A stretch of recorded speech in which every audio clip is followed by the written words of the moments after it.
My family spent $5,000 on luxury seafood. Then, Syed, you're paying. Don't embarrass us. Those were the words my older brother whispered into my ear while the waiter quietly placed a $5,000 bill on the table. 20 pairs of eyes slowly turned toward me. My mother smiled. My father folded his arms. Then my sister pushed the leather bill folder closer and said the 6 words that changed everything. You're paying, you can afford it. What happened over the next 2 hours destroyed my family forever, but it also gave me the greatest freedom I'd ever known. My name is Daniel. For years, I believed family always came first. I was wrong.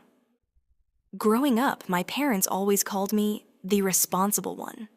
Whenever something went wrong, I fixed it. If my brother crashed his car, I loaned him money. If my sister couldn't pay rent, I helped. If my parents needed a vacation, I booked it. I never kept score because I believed kindness would eventually come back. Instead, every act of generosity slowly became an expectation, not a gift, an obligation. The worst part? I didn't notice it happening. Until one Sunday afternoon, my mother called. Daniel, wonderful news. What happened? The whole family is getting together next Saturday. We found the most famous seafood restaurant in the city. I'd love to come. She laughed warmly. I knew you wouldn't disappoint us. At the time, those words sounded loving. Later, I'd realized they carried a completely different meaning. The restaurant was impossible to miss. Crystal chandeliers, fresh lobster tanks, golden decorations, luxury cars lined the entrance. Inside, violin music floated through the air, while waiters carried towers of king crab, oysters, lobster, caviar, and expensive wine. My brother Ethan whistled. Now this is living. My sister Jessica was already taking selfies. Mom ordered champagne before everyone had even sat down. Dad looked around proudly. My family deserves the best. I smile. Maybe, for once, we were simply celebrating being together. I couldn't have been more wrong. Within minutes, the ordering became completely insane. 2 king crab platters, 3 giant lobster towers, extra caviar, the premium oysters, the imported wagyu, another bottle, and another. The waiter hesitated. Would anyone like to know today's prices? Dad laughed loudly. No need. Everyone laughed, except me. Something felt wrong, very wrong. Still, nobody mentioned money, not once. So I relaxed. That would become my biggest mistake. 2 hours later, the table looked like a battlefield. Half the lobster remained untouched. Expensive seafood sat abandoned. People were too full to eat. My mother sighed happily. What a perfect family dinner. Then, the waiter quietly returned, holding a black leather folder. He placed it gently in the center. Nobody reached for it, not even a glance. Instead, every head slowly turned toward me. The room suddenly felt silent. Jessica smiled. Go ahead. I blinked. What? The bill. Dad nodded calmly. It's yours. I laughed because I thought they were joking. Nobody laughed back. My stomach tightened. This isn't funny. Mom leaned closer. You make the most money. My brother added. You barely spend anything on yourself. Then came the sentence I'll never forget. Family helps family. The waiter quietly opened the folder. $5,042.18. I stared at the number. Surely, someone would say they were joking. Nobody did. Instead, they all waited. For me, to pay. I slowly closed the bill folder. Then I looked around the table. 20 relatives. Not one person reaching for a wallet. Not one. I spoke quietly. I thought we'd split it. Silence. Jessica rolled her eyes. Seriously? Dad frowned. Don't start ruining the evening. Mom smiled politely toward nearby tables. People are watching. My brother leaned toward me. You earn 6 figures. So? So this amount means nothing to you. Nothing. $5,000 wasn't the problem. The problem was respect. Or rather, the complete lack of it. Then something unexpected happened. The waiter quietly asked, "Would you like separate checks?" Before I could answer, Dad interrupted. "No. One bill. Daniel has it." The waiter looked at me. For the first time that evening, someone actually gave me a choice. I smiled. "Yes. Separate checks, please."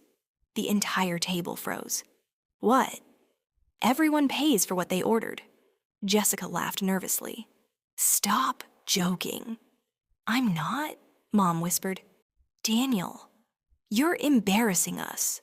I calmly replied, "No, you've been embarrassing me for years." The restaurant suddenly became very quiet. Nearby diners pretended not to listen. But everyone was listening. Dad's face turned red. "After everything we've done for you?" I looked directly at him. "What exactly have you done?" Silence. Nobody answered. Because nobody could. The waiter returned with 20 individual bills. The smiles disappeared instantly. Jessica's bill, $860. Ethan's, over $1,200. Dad's expensive wine, nearly $900. Mom suddenly whispered, "I didn't realize it cost that much." Exactly. Nobody had cared. Because they believed someone else was paying. Me. Then came the guilt. "You're selfish. You've changed. Money changed you." I listened quietly. Then I answered with one sentence. "No. Money revealed you." Every word landed like thunder. Because deep down, they knew it was true. One by one, credit cards came out. People complained, argued, blamed each other. Suddenly, luxury didn't feel so enjoyable anymore. The celebration disappeared. Reality had arrived.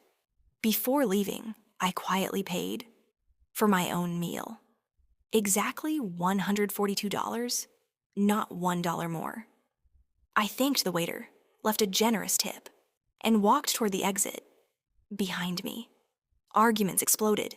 "You ordered it." "No, you did." "I never wanted the champagne. I thought Daniel was paying." Their voices grew smaller with every step I took. Outside, the night air felt strangely peaceful. For the first time in years, I wasn't carrying anyone else's burden. Over the following weeks, the phone exploded. Texts, calls, voicemails. Mom cried. Dad demanded respect. Jessica accused me of humiliating the family. Ethan wanted to talk. I answered none of them. Instead, I started asking myself one simple question. Why had I accepted this treatment for so many years? The answer hurt. Because saying yes had become easier than saying no until that dinner. 3 months later, something unexpected happened. My cousin Olivia invited me for coffee. She looked embarrassed. "I owe you an apology." I stayed silent. She continued. "I didn't realize how often everyone took advantage of you. I saw it after the restaurant. What changed? They expected you to solve every problem. And when you didn't, they became angry instead of grateful." She sighed. "You weren't losing your family.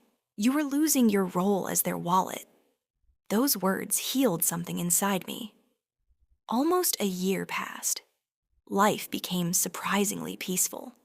I traveled, started new hobbies, met genuine friends, saved more money, smiled more often. Then one afternoon, my father called, not to ask for money, just to talk. His voice sounded different. "I've been thinking." Long pause. "We treated you unfairly." Another pause. "I'm sorry." It wasn't a perfect apology, but it was real. For the first time, there were no excuses, only honesty. Today, people sometimes ask whether I regret refusing to pay that $5,000 bill. I always smile because the truth is, that dinner cost far more than money. It exposed years of manipulation hidden behind the word family. And the moment I stopped buying everyone's approval, I finally earned something much more valuable: my self-respect. If someone only loves you when you keep paying, that's not love. It's a transaction. Real family doesn't measure your worth by your wallet. They measure it by your heart. And once you learn the difference, you'll never allow anyone to hand you a bill that was never yours to pay again.